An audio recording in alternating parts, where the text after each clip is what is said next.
Now the word of the Lord came to Jonah, son of Amittai, saying, Arise, go to Nineveh, that great city, and call out against it, for their evil has come up before me. Nineveh, those people, they are so evil, so wicked, they don't deserve your forgiveness or your mercy. I won't do it. Jonah rose to flee to Tarshish away from the presence of the Lord. He went down to Joppa and found a ship going to Tarshish. So he paid the fare and went down into the ship, thinking that he was getting away from the Lord. The Lord saw Jonah on the ship, and when it went out to sea, he brought a great wind and raised up a great storm.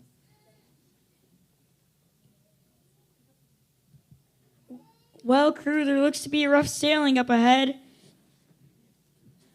When it seemed the ship was going to be destroyed, the captain and his crew became very afraid, and they called to their gods to save them. Captain, the storm is going to tear the ship apart. What can we do? Throw the cargo into the ship. Throw the cargo into the sea. We need to lighten this ship. I'll get the sleeper to help. What are you doing, sleeper? Call out to your God. Perhaps he will give us a thaw and save us from perishing.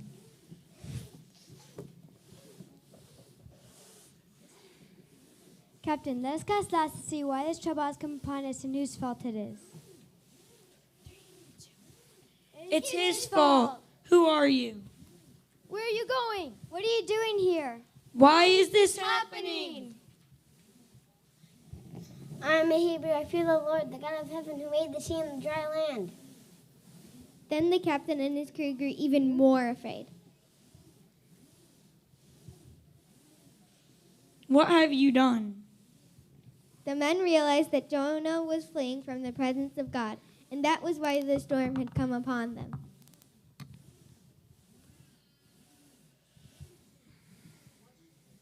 What shall we do to make the sea quiet down for us? Throw me into the sea, then the sea will quiet down for you. It's my fault this is happening. Oh Lord, don't let us perish for this man's life. So they picked Jonah up and hurled him into the sea.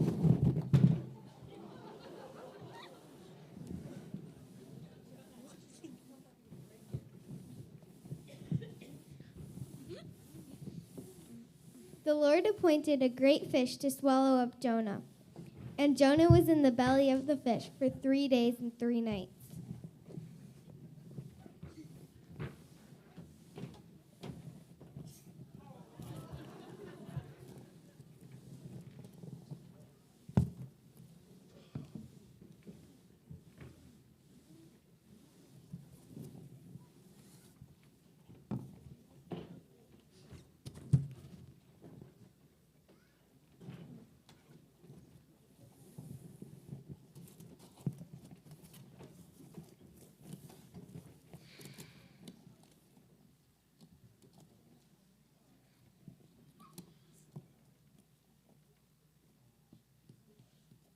Oh Lord, I called to you in my distress, and you heard me. When everything was at its worst, I remembered you and prayed. Those who pray to idols have no real hope, but I do. I will sacrifice to you and worship you. Salvation belongs to the Lord. And the Lord spoke to the whale, and it vomited Jonah out upon to dry land.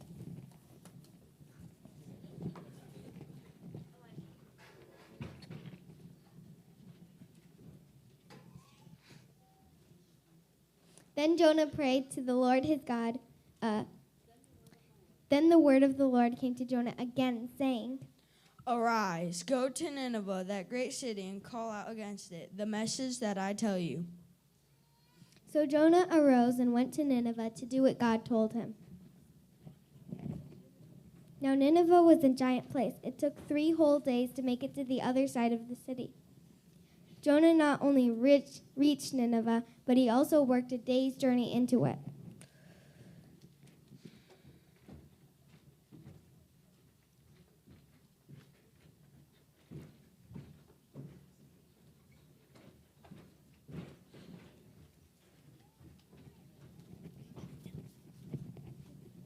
You have 40 days in Nineveh, shall be overthrown. Your city will be destroyed unless you repent, then God will save you. And the people of Nineveh believed God.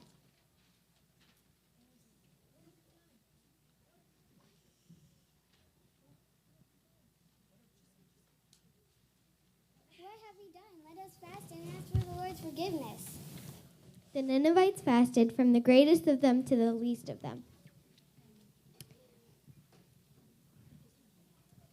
Even the king, when word reached him about Jonah's message from the Lord, rose up and issued a proclamation and had it published throughout the great city.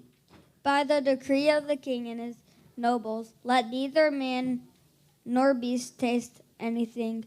Let them not eat or drink water, but let every man and animal be covered in sackcloth, and let them call out to the mightily to God. Let everyone turn from their evil ways.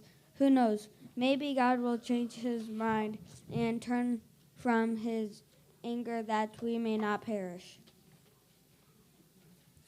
The king removed his fancy robes and covered himself in sackcloth, and the Ninevites followed his example.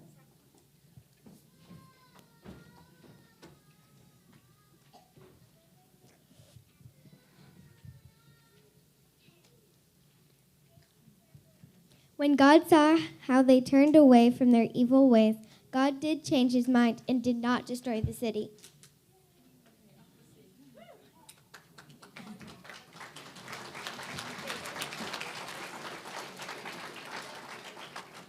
But Jonah was not happy with God's decision. He was very angry.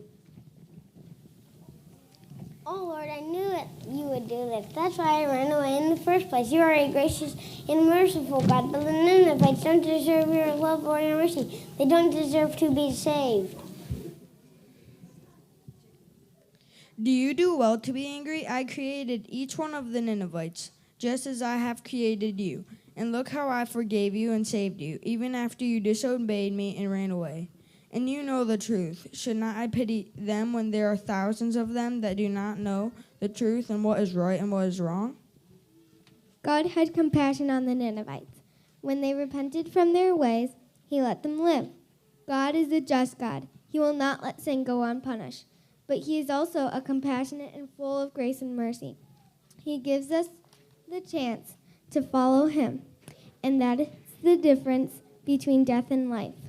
Salvation belongs to the Lord.